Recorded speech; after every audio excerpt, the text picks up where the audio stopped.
What's up everyone, this is Geos59, and in this video I'll be reviewing PixelJunk Monsters and PixelJunk Shooter. As the name implies, PixelJunk Monsters is about defending the little towns from monsters. The little towns that you're defending have 20 villagers per level.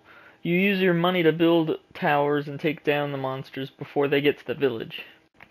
Every time a monster makes it to your village, one of the villagers will die, until all 20 are dead, and then it's game over. A long story short, it's very similar to Crystal Defenders, and other tower defense games. Besides the money that you start with, there are 3 ways to get money. The first is by killing monsters that come. The second is by running through random trees and hoping that some money falls out. And the final way is to take apart a building you already have and collect the money.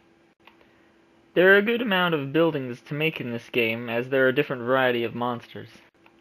The 4 towers that you usually start with by default are the arrow tower, which seems to attack everything within a range, the anti-aerial buildings, which will take out flying enemies, and only flying enemies, the cannon tower, which attacks a wide range of enemies, and the ice tower, which only seems to slow down the enemies for the other towers to attack a little longer.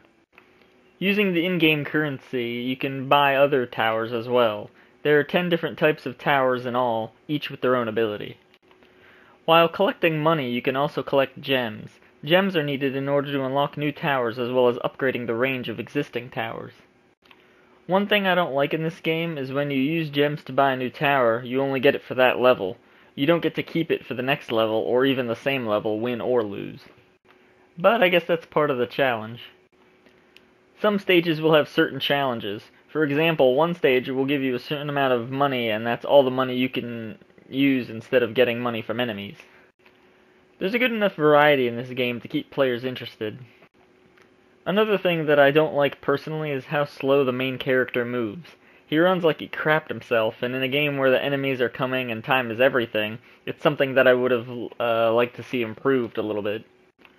On the bottom left-hand corner, you can see what enemy is coming next, which is a great way to prepare for the next enemy. Overall, I give this game a 7.8 out of 10. I can understand why people like this game and even love this game, but it's just not for me. If you're curious, you can always play the demo, or if you loved Crystal Defenders, then this game will most likely be for you. And now for PixelJunk Shooter.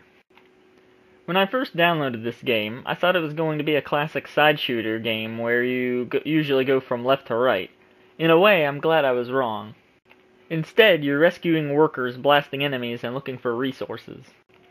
Rescuing workers can be challenging sometimes because enemies can kill them, your ammo can kill them, as well as natural disasters in the game like lava. You control a spaceship and only have a couple of moves. You can fire regular shots, hold the fire button to fire missiles, rotate the analog to do a spin move, or grab the workers or resources with the claw. The only way to advance to the next part of the stage is to rescue all workers and not die by enemies or natural disasters, of course. Instead of a life bar, you have an engine. If it overheats, you're dead. Being near lava, getting shot by enemies, holding the missile button down for a while, and other disasters are ways to heat up the engine. On the flip side, you can cool down the engine by diving into water, rescuing workers, or using both analogs to go faster. Later on in levels, there will be other things that will be hazardous to you, such as lasers, poisonous gases, and this weird black stuff that is magnetic.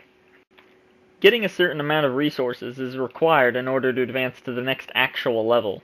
You can beat a stage without collecting resources, but you won't be able to advance afterwards.